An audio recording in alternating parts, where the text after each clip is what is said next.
আবাসের ঘর পাইয়ে দেওয়ার নামে কাটমানি নেওয়ার অভিযোগ এবং সেই অভিযোগে গ্রেফতার করা হলো তৃণমূল নেতাকে। আবাসের ঘরের জন্য ৪৫,০০০ টাকা কাটমানি নেওয়ার অভিযোগ রয়েছে তার বিরুদ্ধে। মেমারি তৃণমূলের ওয়ার্ড সভাপতি প্রদীপ কোরে সহ দুজনকে গ্রেফতার করা হলো। কাটমানির টাকা নেওয়ার পরেও ঘর না পাওয়ায় টাকা চাওয়ায় মারধর করা হয় বলে তৃণমূল নেতার বিরুদ্ধে অভিযোগ ওঠে এবং তার বিরুদ্ধে একাধিক ধারায় মামলা দায়ের হয়। পালাবদল হতেই একের পর এক গ্রেফতারি, আর এবার গ্রেফতার করা হলো তৃণমূলের বুথ সভাপতিকে। তৃণমূলের বুথ সভাপতি সহ মোট ৫ জনকে গ্রেফতার করা হয়েছে। পালাবদল হতেই খুলল ফাইল, তৃণমূলের বুথ সভাপতি গ্রেফতার। ফেব্রুয়ারিতে তারকেশ্বরে এক যুবককে পিটিয়ে খুনের অভিযোগ ওঠে। তৃণমূলের পঞ্চায়েত সদস্যের স্বামী সহ মোট ৫ জনকে গ্রেফতার করা হলো সেই ঘটনায়।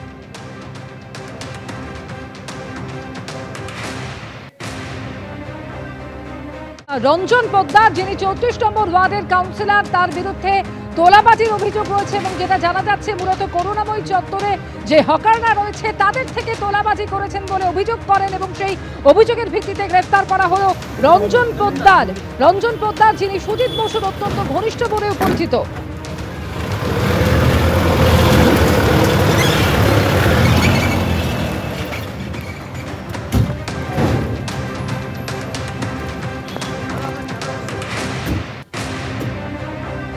আরো একবার কথা বলবো, সরাসরি রয়েছেন এই মুহূর্তে আমাদের সঙ্গে প্রতিনিধি সন্দীপ সরকার। সন্দীপ, যেটা বলছিলে তুমি যে করুণাময়ী এলাকায় যে হকাররা রয়েছেন তাদের অভিযোগের ভিত্তিতে গ্রেফতার করা হলো রঞ্জন পোদ্দারকে।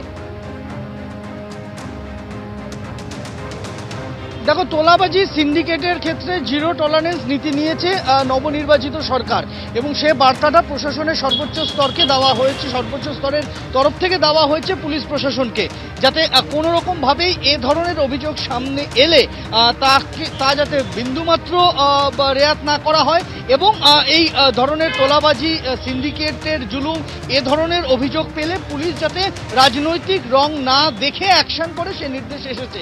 এবং তারপরেই আমরা দেখেছি যে বিভিন্ন জায়গা থেকে এর আগের শাসক দল তৃণমূল কংগ্রেসের নানান স্তরের নেতাকর্মী বিরুদ্ধে এ ধরনের একাধিক অভিযোগ বিভিন্ন জায়গায় রাজ্যের বিভিন্ন প্রান্তে উঠে এসেছে এবং তারই অংশ হিসেবে বলতে পারো যে এই বিধাননগরের ৩৪ নম্বর ওয়ার্ডের কাউন্সিলর যে রঞ্জন পোদ্দার, তার গ্রেফতারি এবং এই রঞ্জন পোদ্দারকে ইতিমধ্যেই জিজ্ঞাসাবাদ পর্ব শুরু করা হয়েছে।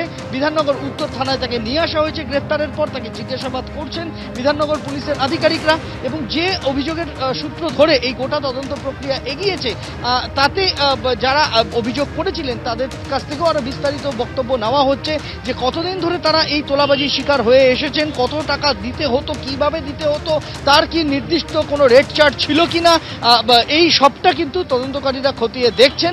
এখন এই রঞ্জন পোদ্দারকে আগামীকাল আদালতে তোলা হবে এবং এই রঞ্জন পোদ্দারকে জিজ্ঞাসাবাদ করে আর এই তোলাবাজির টাকা যে অভিযোগ উঠছে সেই টাকা আর কারোর কাছে পৌঁছাতো কিনা সে বিষয়টা জানতে চাইছেন তদন্তকারীরা। তবে অবশ্যই বলা যেতে পারে যে বিধাননগরের এই তৃণমূল কংগ্রেসের কাউন্সিলর গ্রেপ্তার হওয়ায় স্বাভাবিকভাবেই কিন্তু একাধিক প্রশ্ন উঠে গেল। কেননা এই রঞ্জন পোদ্দার তিনি শুধু যে একটা ৩৪ নম্বর ওয়ার্ডের কাউন্সিলর ছিলেন এমনটা নয়, বিধাননগর এবং উত্তর শহরতলির একাধিক তৃণমূল কংগ্রেস নেতার অন্যতম ঘনিষ্ঠ বৃত্তে এর যাতায়াত ছিল এই কাউন্সিলরের, এমনটাই সামনে আসছে। একেবারে যেটা জানা যাচ্ছে ৩৪ নম্বর ওয়ার্ডের এই কাউন্সিলর, যিনি সুজিত বসুর অত্যন্ত ঘনিষ্ঠ, তাকে এবার গ্রেফতার করা হলো। সুজিত বসু ঘনিষ্ঠ কাউন্সিলর রঞ্জন পোদ্দার তোলাবাজির অভিযোগে এবারে তাকে গ্রেফতার করা হলো, যার বিরুদ্ধে বিভিন্ন সময় তোলাবাজির অভিযোগ রয়েছে। করুণাময়ী চত্বরের হকাররা তারা অভিযোগ করেছেন যে বিভিন্ন সময় তাদের থেকে টাকা নেওয়া হতো।